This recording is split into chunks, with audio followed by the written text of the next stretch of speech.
agradecer a presença também de todos vocês, mas em especial duas pessoas que vieram aí, acabaram de chegar agora de São Paulo, que é o Dr. Cícero Feltrin, que veio, é o superintendente da Fundação Mário Covas, que veio nos prestigiar aqui hoje, né? E a doutora Yasca Laudares, né? Ela trabalha junto com o nosso grande senador Hélio Costa. Né?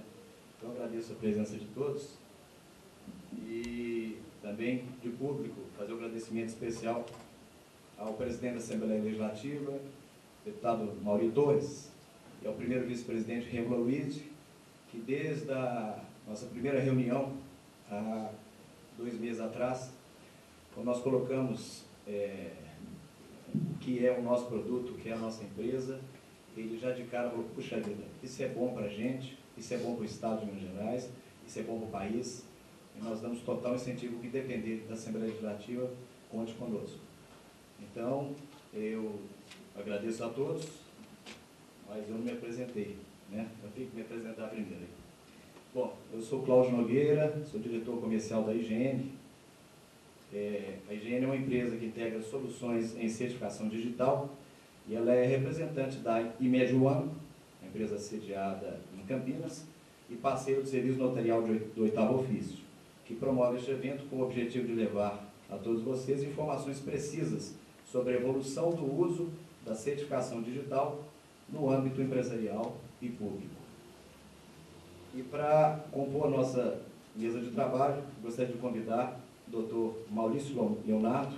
Por favor, Dr. Maurício Leonardo, tenha bondade.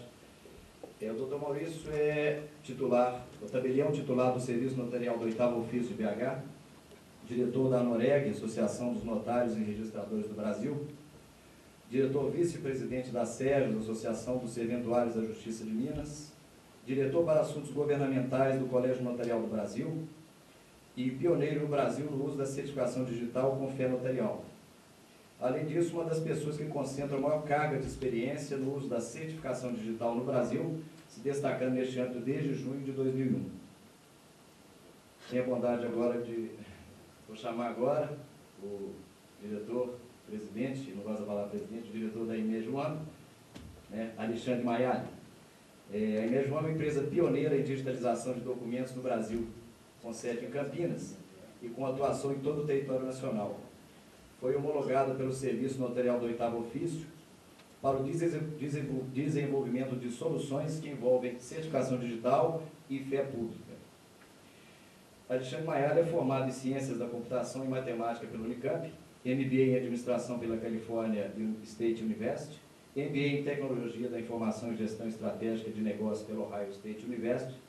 Foi o responsável pela implantação do sistema de workflow da Assembleia Legislativa do Estado de São Paulo, ganhador da ISO 9001 pelo, me corrija, PMM Lloyd da Alemanha, como modelo de gestão pública. Né? E vou chamar aqui o Dr. José Henrique Santos Portugal, falar do currículo enquanto profissional de informática, eu levaria aqui talvez 1 hora, 2 horas, mas vou ser breve aqui. Dr. Portugal, ex-secretário de Estado do governo Eduardo Zeredo, ex-diretor do CERP, foi responsável pela implantação e desenvolvimento da tecnologia de certificação digital, considerado uma das maiores autoridades no assunto no Brasil. Atualmente, ele atua no Senado Federal, assessorando projetos envolvendo o IGOV, e é o consultor da ANOREG para a certificação digital. E, complementando a nossa mesa de trabalho, o professor André Lemos, administrador de empresas pelo UFMG, MBA em Gestão Empresarial pela Universidade Federal do Rio de Janeiro, consultor empresarial especializado em certificação digital, atuando como gestor de tecnologia do cartório do 8º Ofício de BH desde outubro de 2001. Consultor da ANOREG, do Conselho Regional de Odontologia do Rio Grande do Sul e da Replan, da Petrobras, para certificação digital. Vocês podem sentar, né? Fique à vontade. E para iniciar os nossos trabalhos, eu passaria a palavra ao Dr. Maurício Leonardo para iniciar o nosso trabalho. Muito obrigado. Meu nome é Maurício Leonardo, eu sou tabelião do 8º Ofício de Notas de Belo Horizonte. Hoje pela manhã, quando nós falávamos aqui, eu fiz uma brincadeira porque é interessante falar sobre certificação digital, que é alguma coisa de alta tecnologia, e quem vem para falar sobre esse assunto é um tabelião. E que o que vem à mente das pessoas normalmente, quando se fala em tabelião, é imaginar que seja um senhor mais velho, sentado através de uma mesa empoeirada, cheia de papel, e que não está preocupado com tecnologia, com desenvolvimento, com melhora de atendimento e com nada disso.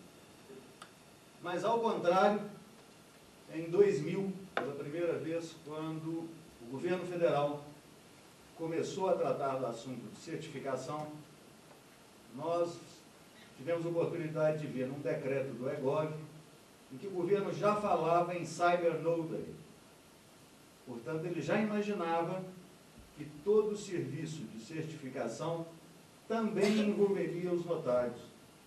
E que, da mesma forma como alguns atos são praticados no mundo físico, eles o seriam no mundo eletrônico. Diante disso, nós, então, procuramos nos informar e nos adaptarmos a essa nova realidade. Os certificados de assinatura digital não são nenhum bicho de sete cabeças, como parece e como se tem difundido a imprensa. Se os senhores se recordarem, há pouco tempo, quando os senhores faziam a abertura de uma conta corrente, os senhores informavam ao banco uma senha, né? Normalmente aquele negócio de 4 números, ou uma letra e 4 números, e a mesma senha que os senhores detinham era a senha que estava informada ao banco. Aquilo, então, era a senha simétrica que existia.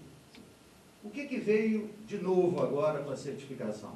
Ao invés de nós utilizarmos desses sistemas de senhas iguais, nós vamos passar a utilizar um sistema de senhas assimétricas, ou seja, duas senhas que se encaixam perfeitamente, mas que são distintas uma da outra.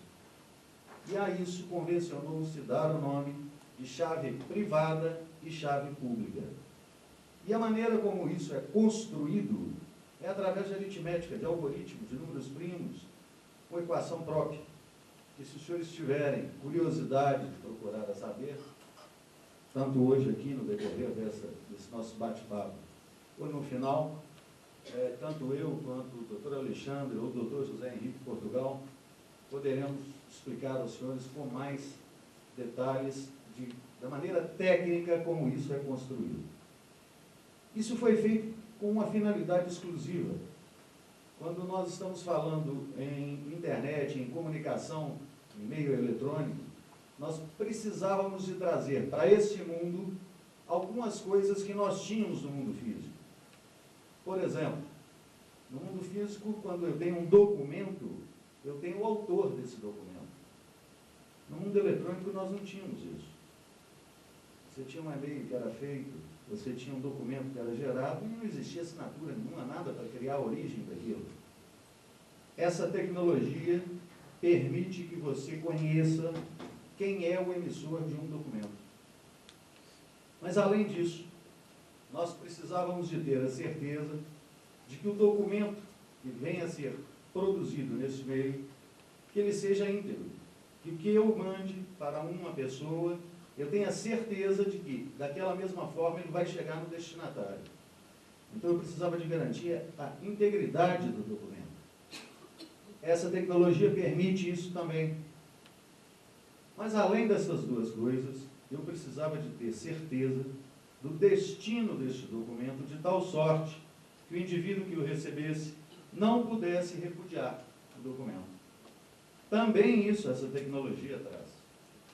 E tal qual no meio físico, se eu quiser sigilo, se eu quiser envelopar isso de alguma forma, a tecnologia permite que eu faça isso também através de criptografia. Não parece um bicho de 7 cabeças, parece? É bem mais simples do que se pensa. Nós não precisamos, e nem eu vou aqui, até pela presença de quem está aqui na mesa, me meter a querer explicar aos senhores como é efetivamente esses algoritmos, esses números primos. Mas para que os senhores tenham uma ideia de como isso funciona, hoje no Brasil, a partir de 2001, foi criada a infraestrutura de chaves públicas brasileiras. O que é isso? nada mais que o conjunto de regras que vão orientar como nós funcionaremos no país com a certificação eletrônica. E esse conjunto de regras, que se chama ICP Brasil, está organizado todo o sistema de credenciamento, de fornecimento de certificados, de formação de autoridades certificadoras. Para que os senhores tenham uma ideia mais clara disso, que eu venho dizendo, eu vou mostrar aos senhores o que é um certificado e vou, em seguida, mostrar aos senhores aplicações que nós podemos fazer com o uso de certificação. Como é que o certificado aparece no momento em que os senhores estão trabalhando e querem ver no mundo eletrônico como é que um certificado se mostra?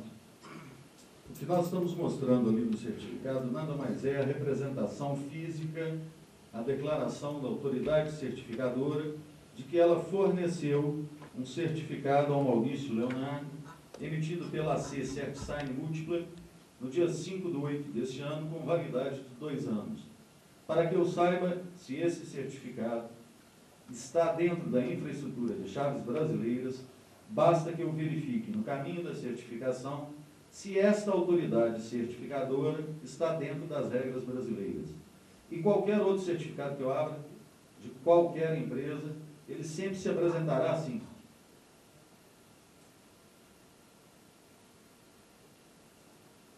No caminho da certificação ali, os senhores vão verificar que são a AC CertSign Múltipla, a AC CertSign e a autoridade certificadora da raiz brasileira. Ou seja, dentro do Brasil, seguindo as regras da infraestrutura de chaves públicas brasileiras da medida provisória 2200-2, qualquer certificado para ser válido terá que estar dentro dessa cadeia da autoridade certificadora raiz brasileira. Ao obter esse certificado no mundo eletrônico, eu posso escolher qual é a mídia, qual é a maneira como eu vou guardar esse certificado. Porque, na verdade, o fornecimento do certificado é como se, no mundo físico, os senhores assinam um documento. No mundo eletrônico, o certificado é como se fosse a mão e a caneta juntos. Só que estão guardados em uma outra mídia, de uma outra maneira. No caso dos certificados da ICP Brasil, eles podem ser do tipo A3, que é um tipo cuja segurança é maior. Por que maior? Eu posso ter certificado para tão somente assinar e-mail, posso ter um certificado com a segurança em que eu posso assinar e-mail e documentos, posso ter um terceiro certificado, que é esse, que pode ser arquivado, pode ser guardado em um token que tenha criptografia própria, ou pode ser num cartão Smart Card inteligente. Doutor, vem aí, o senhor está com o seu Smart Card?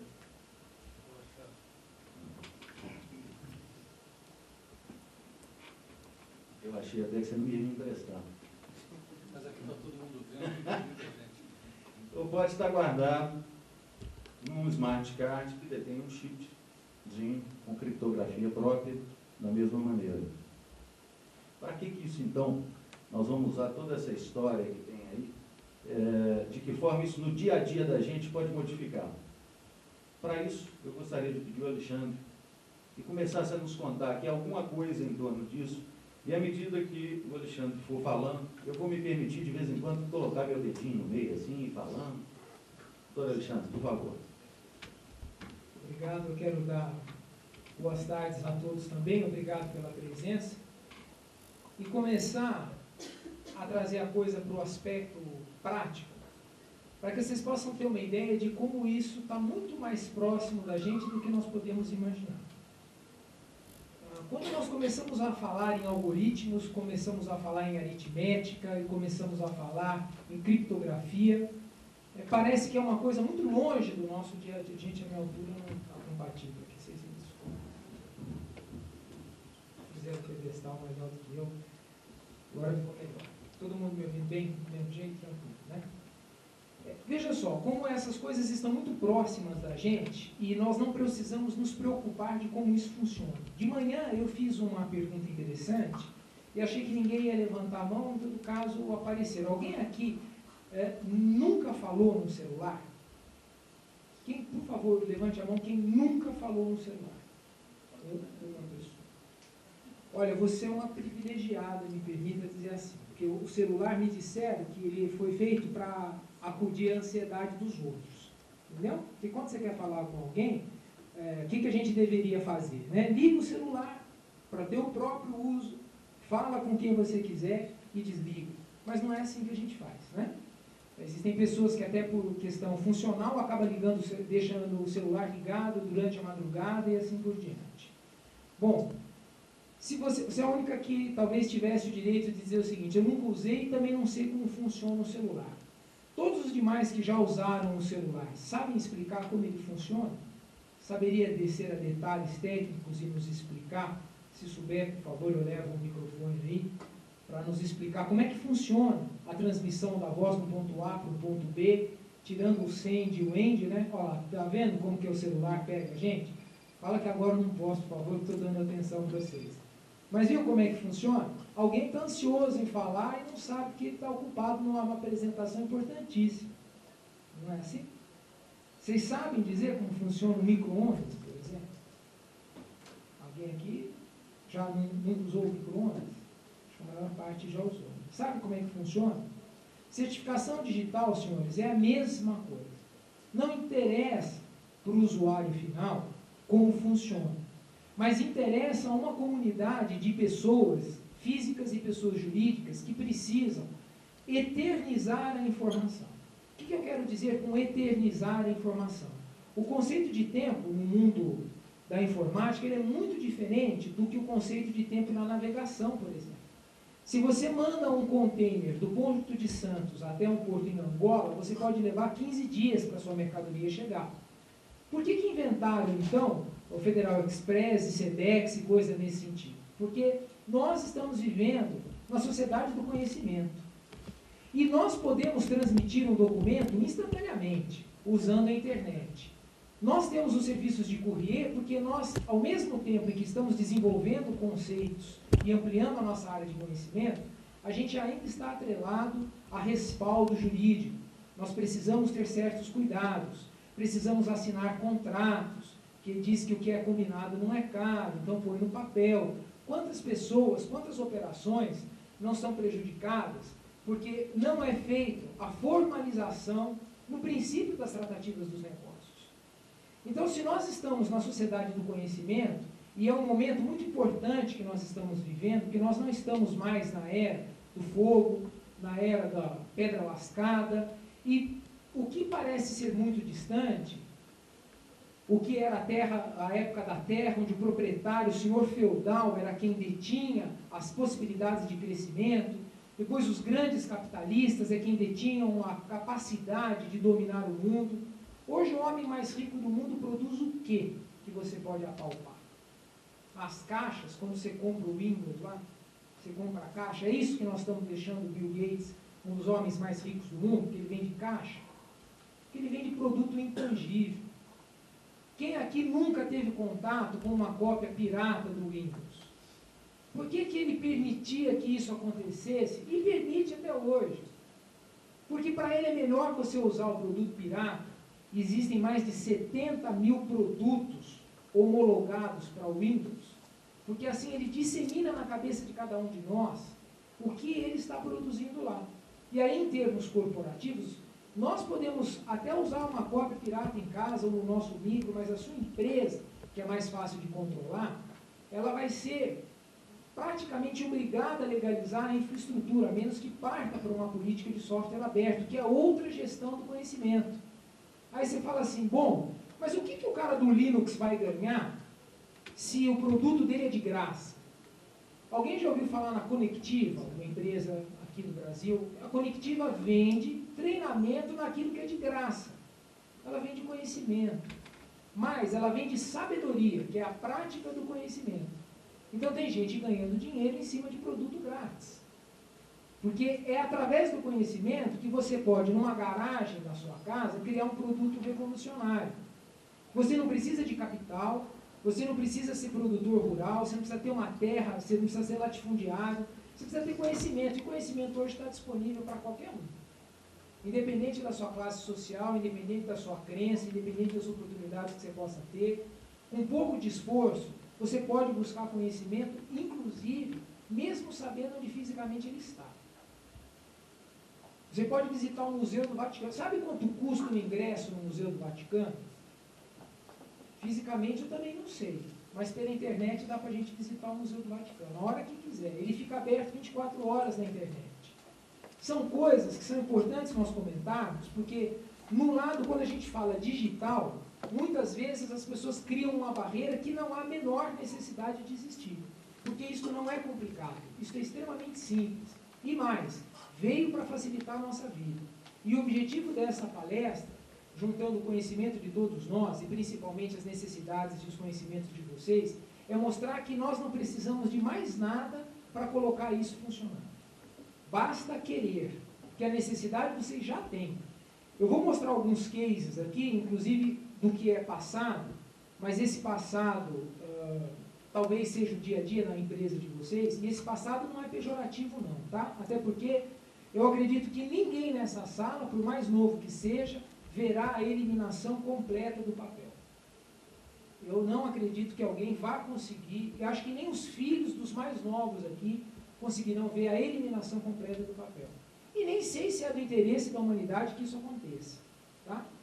Por outro lado, só para, antes de a gente poder entrar aqui, para vocês terem uma noção do que é a velocidade, o que é o tempo na área de informática, se nós tivéssemos o desenvolvimento que nós temos na indústria de informática, na indústria automobilística, nós conseguiríamos comprar hoje um Mercedes classe A, eu vi esta informação na semana passada, um Mercedes classe A por $2, ou seja, aproximadamente R$6, ele faria 800 quilômetros com 1 litro de gasolina e andaria à velocidade do som.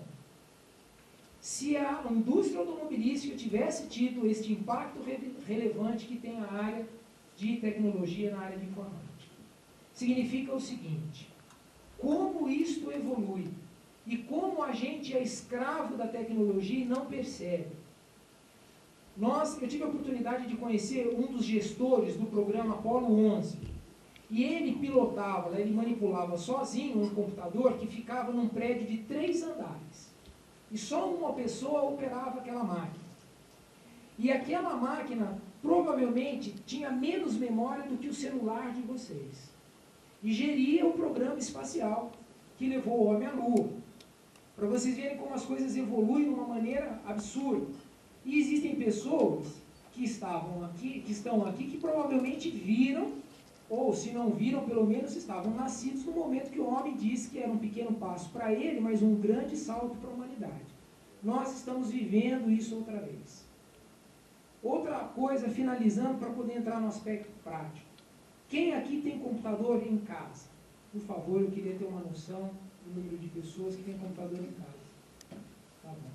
Vamos falar dos nossos direitos. Quem é que leva trabalho para fazer em casa? Por favor, outra vez. Continue com a mão levantada, porque a resposta é óbvia. Quanto a empresa paga para vocês pelas horas trabalhadas de madrugada, que tem adicional, tem se tiver criança chorando insalubridade, porque aquilo deixa qualquer um estressado. Ele está pedindo aumento aqui, vai ter aumento de serviço.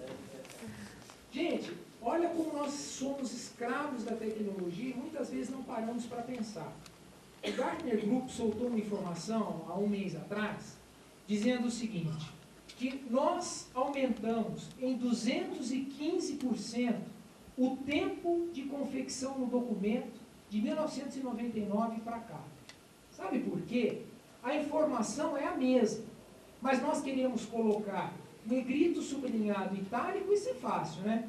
Mas depois a gente quer mudar a cor, depois quer fazer o trem piscar, depois quer que dê volta, aí tem que fazer banner, inserir cabeçalho, rodapé, fica ruim, você vai imprimir, o número não fica legal. Nunca aconteceu isso aqui com ninguém, né?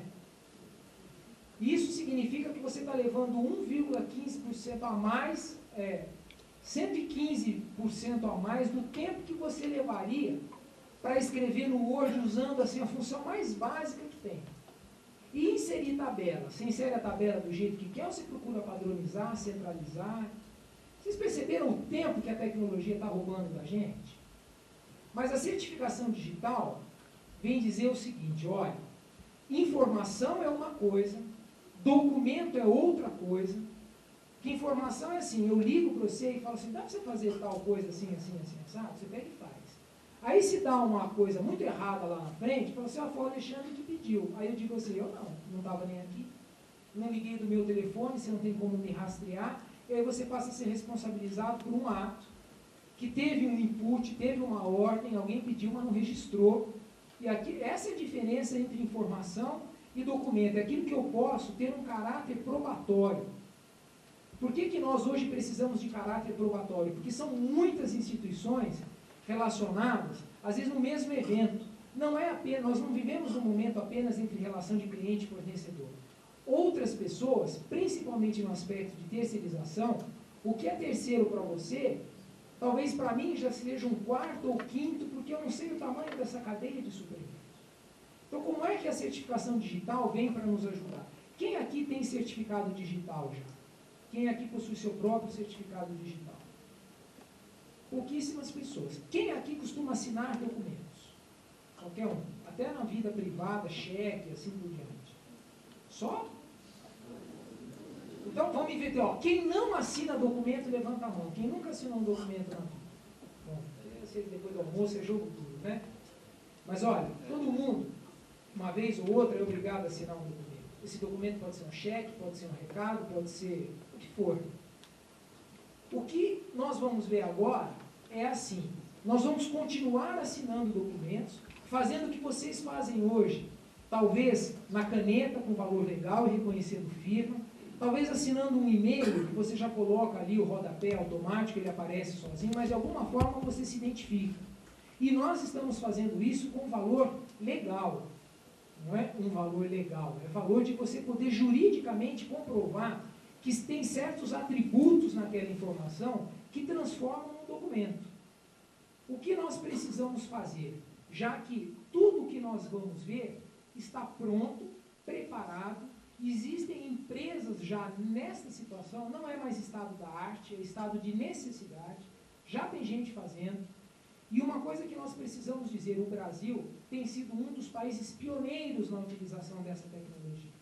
A gente tem, por um infeliz hábito, e quem tem a oportunidade de ir para o exterior, ou pelo menos visitar aeroporto, ver essas livrarias, os livros bonitos que nós temos para exportar, o turista chega, visita o Brasil, leva pedra, né, leva camiseta escrito Brasil, e leva livros com fotos de favela, como se a gente só tivesse isso, de gente pelada, como se fosse tudo índio, não é?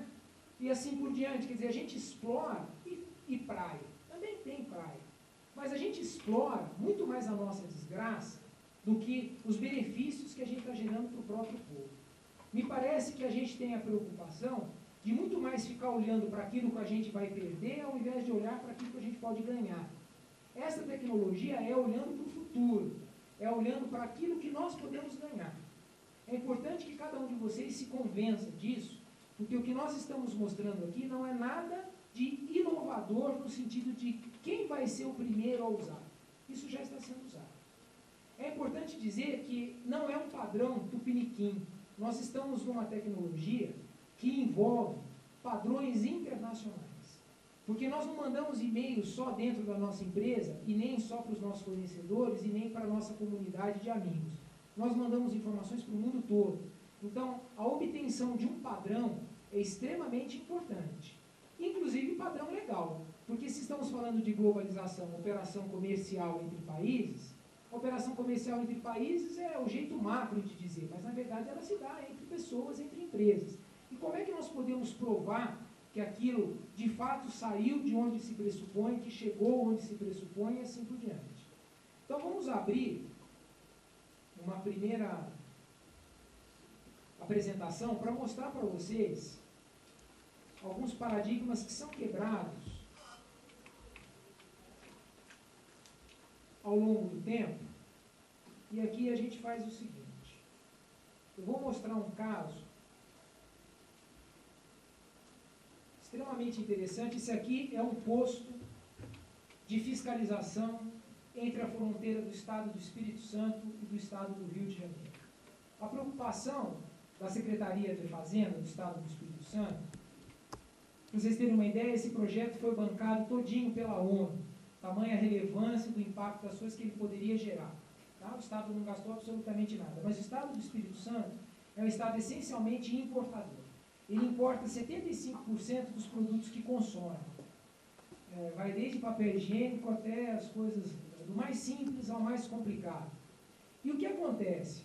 As estradas não davam conta do fluxo de caminhões. Os agentes fiscais não davam conta do controle da mercadoria. E a arrecadação do Estado não condizia com o tráfego, tráfego, viu? Porque não tem nada a ver com tráfego lá, porque o Espírito Santo ultimamente anda meio queimado, mas com o tráfego dentro do Estado, até porque as estradas se consumiam muito rapidamente perto da arrecadação que vinha. Então, como é que nós podemos fazer uma gestão documental? Como é que nós podemos fazer isso sem criar gargalo? Porque esta fila imensa de caminhões que ficava aí era para controlar a documentação. Mas nem todo controle é eficiente. Não basta simplesmente controlar e começar a gerar problema na cadeia produtiva. Até porque não tinha infraestrutura para isso, não tinha acostamento, expunha as pessoas ao perigo e assim por diante. O que foi feito no estado do Espírito Santo foi o seguinte. E isso assim, no ano de 1996, não tinha internet, quase que nem se falava de internet, e mostrava o seguinte, olha, este aqui é um agente fiscal recebendo a primeira via de uma transportadora de um conhecimento de carga ou de uma empresa que estava transportando a sua própria mercadoria, e as notas elas eram digitalizadas. A primeira via da nota fiscal era digitalizada. Qual era o valor legal disso? Nenhum. Mas não tinha que pensar no aspecto legal? Era a primeira coisa. Tanto pensaram no aspecto legal que nunca fizeram nada. Embora ele fosse o primeiro obstáculo à implantação de uma solução como essa. Bom, o que aconteceu? Fizeram o seguinte, vamos abrir um parênteses e vamos caminhar, e depois a gente vê como é que fica o aspecto legal.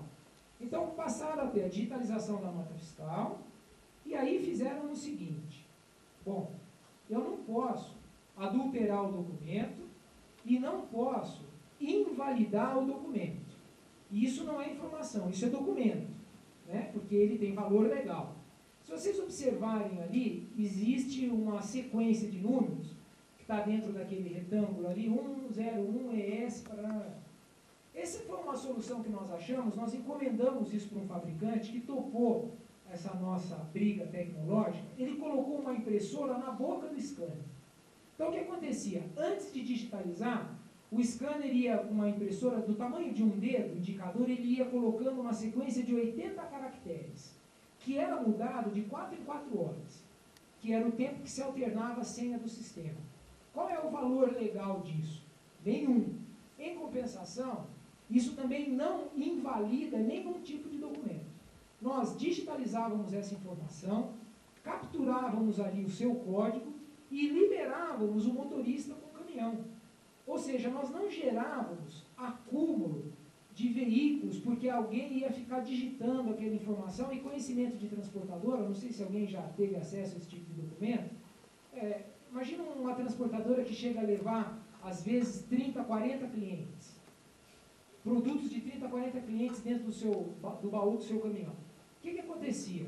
Ele começou a gerar um tráfego muito grande, iria começar a gerar um tráfego muito grande. Então nós fizemos assim, capturamos a imagem do documento, chancelamos, e isso nem se falava em certificação digital ainda, e aí depois, com o tempo, era feita a digitação dessas informações.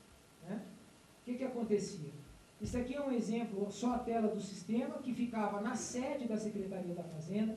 Foram contratadas 240 pessoas para fazer essa digitação, e foi um trabalho de um caráter social muito interessante, que foram contratadas 240 pessoas deficientes físicas para poder dar uma incrementada nisso, gerar oportunidade. Quero mostrar para vocês a foto de uma dessas pessoas.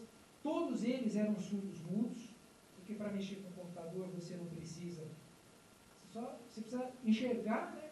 A bem da verdade, nem isso, que existem softwares para pessoas não sei se vocês sabem, né, mas o deficiente visual também ele está inserido no mundo informático. O único que está excluído hoje, gente, é o deficiente visual e auditivo ao mesmo tempo, que ainda não há tecnologia para prever isso, tá? Para suportar esse tipo de coisa. Mas, para você ter uma ideia que, ao mesmo tempo, a tecnologia ela complica a nossa vida e, por outro lado, ela abre oportunidade para tantas pessoas. Foi desenvolvido esse trabalho no Estado do Espírito Santo e o que começou a acontecer? Começou a ter um mapa das informações. O Estado começou a saber que entrava um volume muito grande de nota fiscal para o Estado do Espírito Santo e a arrecadação era muito baixa. Não condizia com a realidade que foi capturada nos postos de fronteira. E o Estado tinha antes essas informações, só que em papel. Então ele tinha um bando de dados, quando na verdade o que ele precisava era de inteligência agregada a essas informações, aos documentos. E o que a gente começou a fazer? Começou a dirigir a fiscalização para que ela pudesse ver efetivamente assim, você está passando pelo Estado em trânsito, e isso de fato acontecia, mas era um percentual pequeno, ou você diz que está indo, mas não vai, e acaba ficando por aqui, e não traz a arrecadação devida para o Estado. Ou seja, você acaba não recolhendo os seus tributos, e o que o Estado está ganhando com isso? Ah, mas eu não recolho porque eu me valho de uma isenção fiscal, de um benefício que é instituído por lei. Não tem problema, declara para a gente aqui, e se faça valer do seu benefício. Mas as empresas começaram a questionar isso juridicamente, porque o que a gente estava fazendo lá não tinha respaldo jurídico. Tinha respaldo técnico, mas não tinha jurídico. O que fez o governador lá na época? Ele fez uma lei dizendo o seguinte: para o meu estado, vale. Se você quiser questionar, você vai ter que apresentar uma prova numa instância superior. E a instância superior já era Brasília, já era um nível federal. E ele ia ter que se munir dos documentos. Não da informação, mas dos documentos. Aquilo tem valor legal. E o que acaba acontecendo? O empresário não queria fazer isso.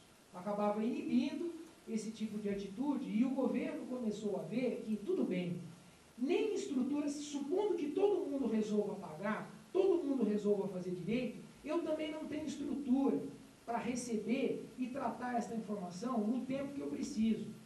Então não era só um problema do lado empresarial, também era um problema do lado governamental. E o que aconteceu? Para nossa felicidade, o nosso governo começou a dar o exemplo, o governo federal começou a dar exemplos em aceitar, mesmo que correndo muitos riscos. Receita Federal. Os senhores têm uma ideia de quantas pessoas enviaram a declaração de imposto de renda por internet, em termos percentuais? Se não tem uma ideia, isso foi acima de 97%. Isso é um case mundial. A Receita Federal do Brasil recebeu mais de 97% das declarações válidas de imposto de renda através da internet. Pergunto para vocês, como é que a Receita comprova que o Alexandre foi ele mesmo que mandou a receita dele, a declaração de imposto de renda para a Receita? Foi o meu contador que mandou? Foi a minha mulher ou a ex-mulher? Já pensou sua ex-mulher ou seu ex-marido fazendo sua declaração de imposto de renda? Como é que você vai provar que não foi você? Não, doutor, olha, não era eu, porque ela não entendeu que, só porque eu alarguei, troquei uma de 40 por duas de 20, ela não entendeu e fez a minha declaração de imposto de renda. Mas a Receita não pensou nisso. O que ela pensou? Eu vou pensar naquilo que atende 97% da população, ou no mínimo 97%. Nos casos particulares, com certeza alguém vai se manifestar. E quando se manifestar, a gente vem entrar. É uma abordagem otimista de ver a coisa. É um jeito diferente de ver a tecnologia a serviço do homem. Porque nós não precisamos ser escravos da tecnologia. Ao contrário, ela veio para nos servir. Certificação digital significa assim, se eu não quiser ser identificado, se eu quiser ser um anônimo e assim por diante, eu tiro o meu certificado digital de lá. Eu não sou obrigado a me identificar. Mas se eu quero dar valor legal à minha operação, se eu quero dar valor legal ao meu processo, quero economizar dinheiro com guarda de documento, quero economizar espaço físico, quero economizar até mesmo no reconhecimento e na autenticação desses documentos, quero gastar menos dinheiro com o Dr. Maurício, não tem problema. Ele já viu que isso vai acontecer. E o que ele optou como cartório? Uma coisa interessante, né? Porque será que ele está dando tiro no próprio pé? Não. Ele vai ter que dar mais passos, talvez num ritmo mais rápido, para manter o mesmo nível de receita. Como? Sendo aderente à tecnologia. Porque se ele for brigar contra a tecnologia, ele sabe que não vai conseguir. Porque o mundo todo está caminhando nisso. Um e-mail, ele é capaz de induzir você a uma ação? Digo para você, olha, te mando um e-mail e fala assim, ó, fulano vai chegar no aeroporto, tal hora, em tal voo. Não tem caráter legal, você não sabe que efetivamente fui eu mesmo quem te mandei, mas se a gente tem uma relação de confiança, esse e-mail basta para motivar você a ir ao aeroporto e buscar a pessoa que você está esperando. Onde começam a entrar as dificuldades? Ah, mas um dia a gente vai brigar judicialmente por isso? Ah, essa informação, existe uma legislação que me obriga a guardá-la por tanto tempo? Quando existem todas essas coisas, nós precisamos pensar que a tecnologia veio para ajudar. De hoje para frente, a certificação digital, ela não vai abolir o papel, mas ela vai abolir uma série de procedimentos burocráticos que nós adotamos sem querer. Tá? Porque nós temos que, fazemos o documento todo digital, imprimimos o documento para poder assinar, simplesmente para dizer que nós estamos de acordo, e depois aquilo passa a ter valor legal. Depois eu tiro cópia, ó, te dou o original, mas tira uma cópia para mim, tiro... Quantas cópias da cópia vocês já viram? Não é nem do original. Cópia da cópia. Nós fizemos um trabalho uma vez de organização de arquivo de uma grande empresa brasileira. A secretária, ela tinha 4 índices de indexação. Então ela pegava um arquivo, era o arquivo dos originais. Ela arquivava todos os originais naquela sala, ela nunca mais achava o original. Aquilo era problema do jurídico. Se um dia desse uma pendenga, alguém que fosse lá falava assim, está na sala dos originais. Pronto, para ela bastava. Agora, se o chefe dela pedisse, o que ela fazia? Ela tinha 4 cópias de cada original. E ela punha em cada arquivo a mesma cópia, na íntegra. Então, você vê, se o cara fala assim, pega por data, ela ia no arquivo da data. Pega por nome, ela ia no arquivo do nome. Ah, deu problema jurídico. Agora já não é mais problema meu, está no arquivo dos originais. O que acontece? Imagina se você é uma seguradora e você tem um cliente na linha e ele fala assim, olha, o senhor pode me ligar mais tarde que eu vou buscar a sua informação? Não, não posso. Eu quero que você ligue para mim. Você passa a agregar para você todos os seus custos operacionais que antes era delegado ao cliente, que você não tem a informação na sua mão. Nós temos o microfilme, que por muito tempo vem sido aceito como suporte legal à informação. Agora, alguém aqui acha que o microfilme, ele é uma mídia interessante para você trabalhar no dia a dia? Se no mundo digital a gente já gasta 115% a mais do que o necessário para elaborar um documento, imagina se você tiver que ter um suporte de uma mídia analógica como é o microfilme. Então, o que nós precisamos fazer? Nós precisamos acabar, porque assim, excesso de documento não quer dizer excesso de conhecimento. Isso é claro para vocês? Nós temos que aproveitar, eu chego assim com uma mala imensa de documentos, nossa, esse cara sabe muito, hein? Na verdade, eu não quero dizer, eu posso ser só o carregador da mala. Muitas vezes o cara que gerou aquele documento, ele não tem nada na mão, mas tem tudo na cabeça. Nós usamos de manhã um exemplo interessante que me ocorreu, é assim, se o Pelé fizesse um rascunho para você, ensinando as técnicas que ele usava, como é que ele raciocinava, como é que ele enxergava lances adiante, isso era suficiente para a gente jogar bola igual o Pelé? Podia saber tudo. Esses mestres do xadrez, quase todos já escreveram livros sobre as suas grandes jogadas. E elas se repetem vez após vez.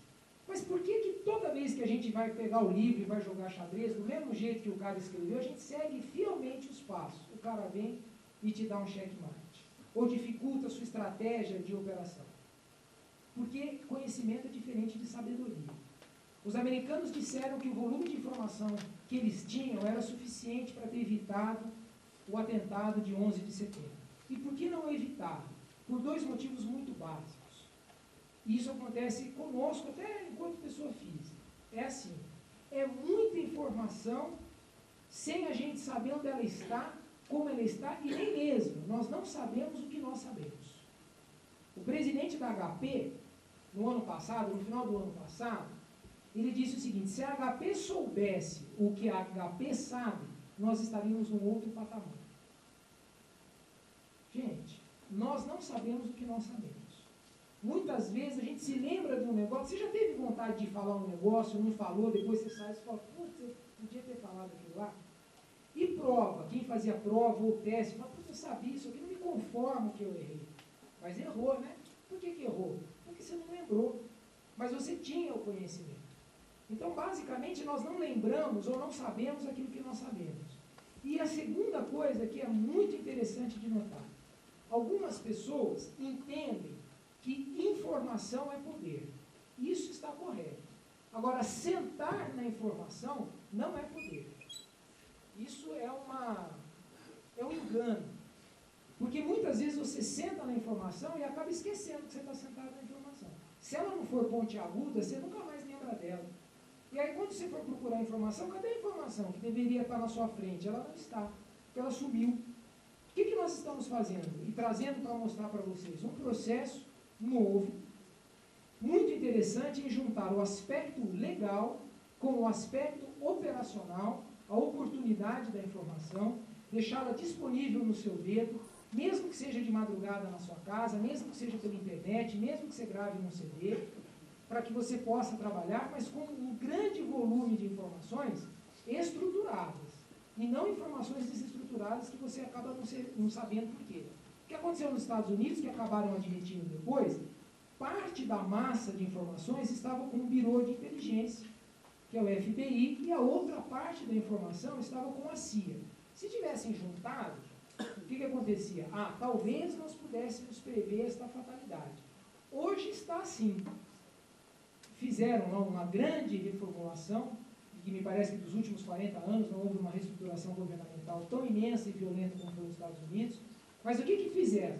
Juntaram as duas agências e disseram assim, vocês estão subordinados agora a um único secretário.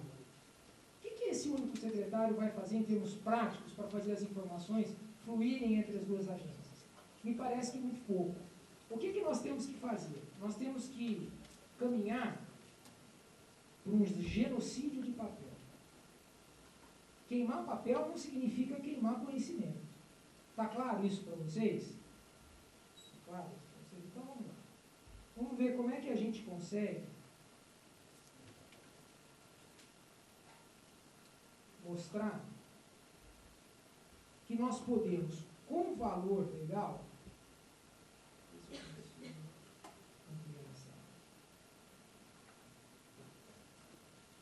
esse cidadão aqui, olha, com os documentos embaixo do braço, e aquele negócio azul ali, ó, ele representa vocês enquanto cliente. Parece o marinheiro, até porque nós fizemos essa apresentação para a Marinha, porque a Marinha já está usando isso, a Aeronáutica também, viu? Pessoas extremamente conservadoras, né, no trato com a informação, estão adotando esse tipo de procedimento. Então, o que acontece? Você, enquanto cliente, vem, traz para a gente, para que nós façamos a digitalização. Já começa a dizer o seguinte, a digitalização hoje, ela segue padrões internacionais. Não existe uma extensão de arquivo, ponto e Imajuan. Porque aí você fala, mas se o cara depois falir, fechar, resolver mudar de atividade, o que eu faço com a minha informação?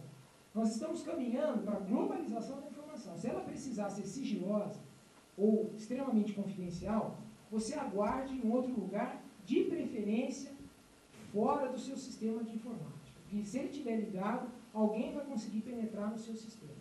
Mas se falar, mas meu lá tem firewall, tem isso, tem aquilo, tem uma série de termos em javanês que a gente costuma dizer para dizer que a nossa informação é inexpugnável. Gente, não existe isso. Os bancos gastam um bom dinheiro mensal encobrindo problemas de transferência indevida de crédito, porque é mais negócio ele fazer isso e continuar com a sua confiança do que expor todas as fases. E nem por isso o banco desistiu de entrar no mundo digital.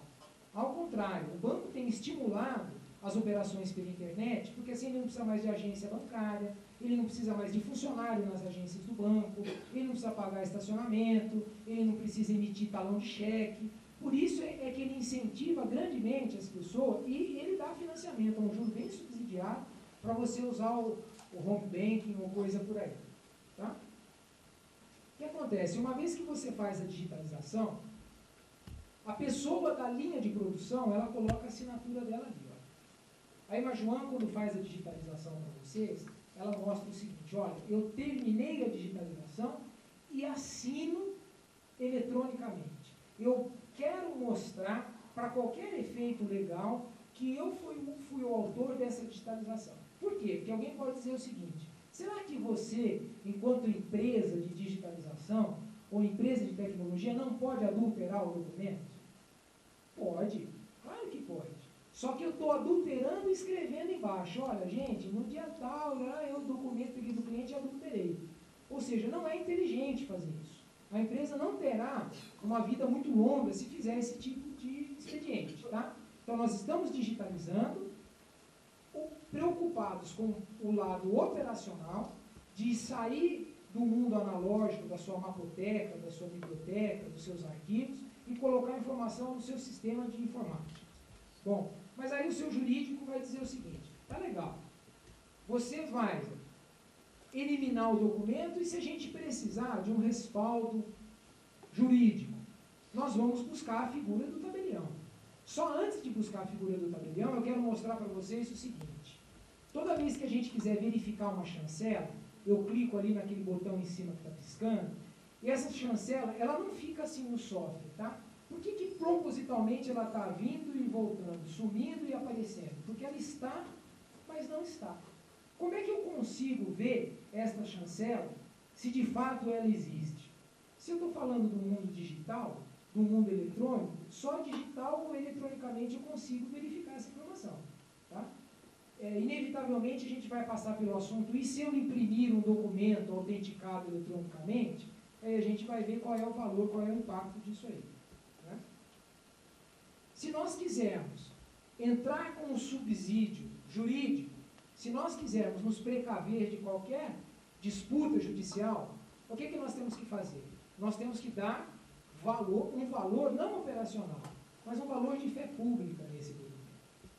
O tabelião recebe do Estado a prerrogativa de dizer o seguinte: olha, esse documento confere com o original que me foi apresentado.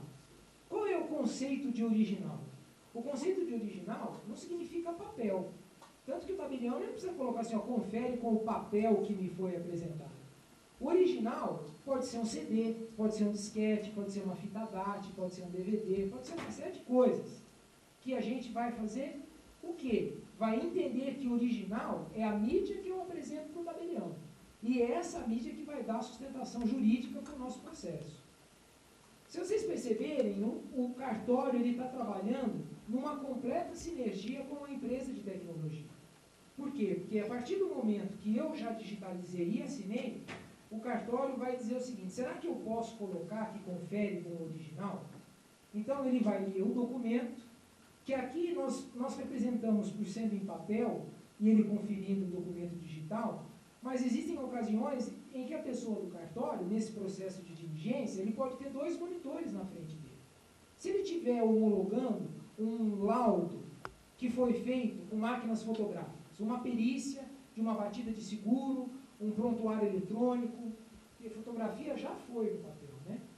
E hoje as pessoas que gostam muito de fotografia, eu sou um deles, eu não gosto da fotografia digital. Para mim, aguarda, né? Então eu gosto lá de tirar, depois eu vou mostrar para a pessoa, tem que imprimir. Não é uma questão de bloqueio à tecnologia, aí já passa a ser uma questão de hobby e assim por diante. Mas no dia a dia, eu também tenho a câmera digital para ficar tirando as fotos para fazer lá os dossiês e assim que eu preciso. O que acontece? Uma vez que o cartório, no seu processo de diligência, também entende que a informação foi digitalizada corretamente, ele assina nesse momento e fala assim: ó, eu, como cartório, como pessoa nomeada pelo tabelião, porque no final das contas, quem vai colocar fé pública no seu documento não é o cartório, é o tabelião.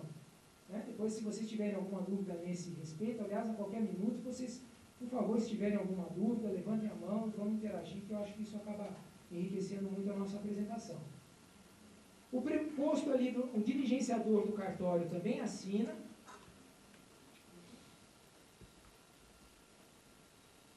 Ele coloca a chancela dele ali também, e tem o texto que ele coloca, os dados que são extraídos do certificado digital dele, automaticamente. Então, quando ele coloca aquele dispositivo que é o certificado digital, que é o token, o sistema importa automaticamente as informações, tem um embasamento legal, E ali tem um outro quadrado, escrito novo número hash Capcom, que aqui é um padrão internacional que foi adotado pelos comitês gestores dessa tecnologia para dizer o seguinte, olha, eu não posso desenvolver um padrão brasileiro, eu preciso desenvolver um padrão que seja reconhecido no mundo todo. Então nós temos um padrão também internacional, mandamos essa mídia para o cliente, e o cliente vai fazer o quê? Ele vai colocar a assinatura dele lá também.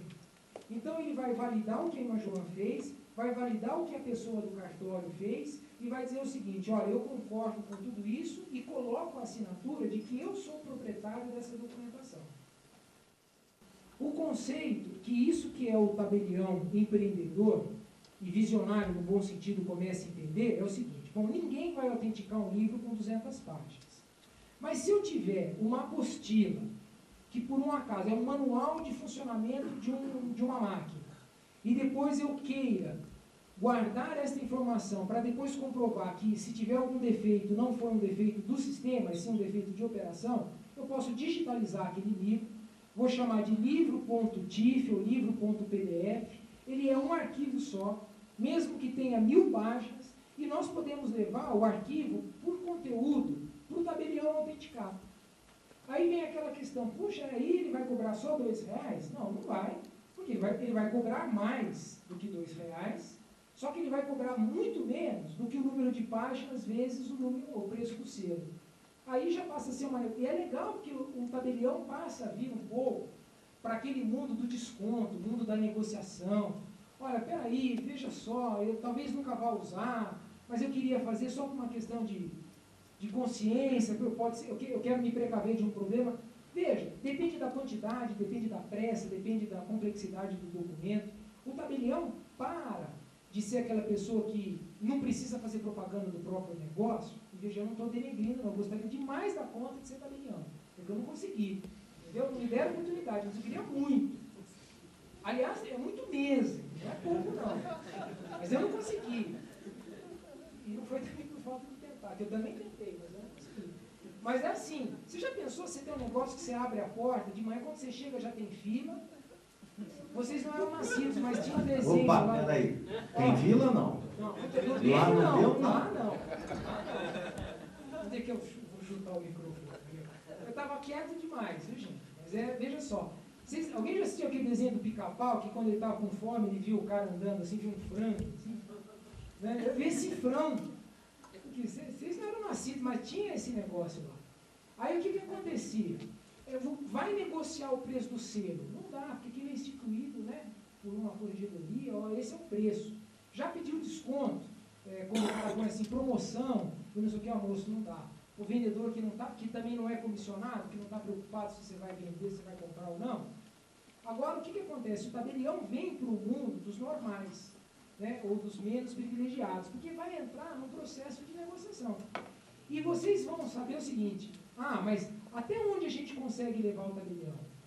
Olha, até onde for interessante para vocês. Porque se você levar em consideração o custo de armazenamento das informações, se você levar em conta o espaço físico que você usa, o tempo que você demora para recuperar uma informação, e o tempo que você tem que guardar um documento, às vezes até 20 ou 30 anos, e no caso dos dependentes, veja lá, o funcionário trabalhou 30 anos, morreu, aí o que aconteceu? Depois de 30 anos pode jogar fora? Não, porque a viúva ainda vive, não sei de que jeito, e o filho ainda vive, então talvez esse documento dure aí um século. Então você tem custos que a gente não consegue hoje dimensionar. Aqui o conceito do original. Olha que coisa interessante. O tabelião só podia dizer, naquele momento, se conferido com o original, ele dava fé naquele documento. Agora, para efeito de prova, o juiz pode pedir para ele o seguinte, estou te mandando esta imagem, ou este documento, que me foi apresentado como autêntico. Diz que veio do CD número tal, que foi autenticado aí no seu cartório. Você confere que esse documento ainda é o original? Hoje ele tem como dizer assim, olha, eu continuo dando fé para esse documento. Por quê? Porque ele está guardando, ele está se salvaguardando, que é uma coisa que hoje ele não faz, né? Então ele está tendo um ganho muito grande nesse aspecto, e ele está podendo provar em qualquer momento, ao longo do tempo, a autenticidade ou não daquele documento. Você muitas vezes pode até ter perdido o seu original. Aí alguém me perguntou numa palestra assim, mas o cartório vai ser então como se fosse o meu backup? Olha, não é a intenção do cartório, mas não quer dizer que na prática não funcione assim. Talvez o tabelião até veja nisso uma fonte adicional de renda, de receita. E você, enquanto empresa que gasta para fazer armazenamento dos seus papéis, existem grandes multinacionais que vieram para o Brasil, compraram as empresas de guarda de documentos, aí você fala assim, mas eu pago 50 centavos para armazenar uma caixa com 2.000 documentos. E quando já venceu o documento, por que você continua pagando? Porque é mais barato pagar 50 centavos por caixa do que contratar uma empresa para fazer uma triagem nos meus documentos e fazer o expurgo da documentação. Então larga lá. É que 50 centavos por caixa não é nada. Se você faz isso vezes milhares de caixas, acaba tendo um impacto grande na sua empresa. Né? É o mesmo conceito na área de digitalização como autenticação eletrônica. Será que compensa eu pegar todo o ano de 99, depois todo o exercício de 2000, todo o exercício de 2001, digitalizar e autenticar eletronicamente? Bom, depende da conversa com o tabelião, depende da conversa com a empresa de digitalização e depende do quanto você gasta para armazenar seu documento. E aí a resposta não é tão óbvia como parece. Não, eu vou guardar lá no meio analógico, no papel. Nem sempre é tão simples assim como a gente pensa.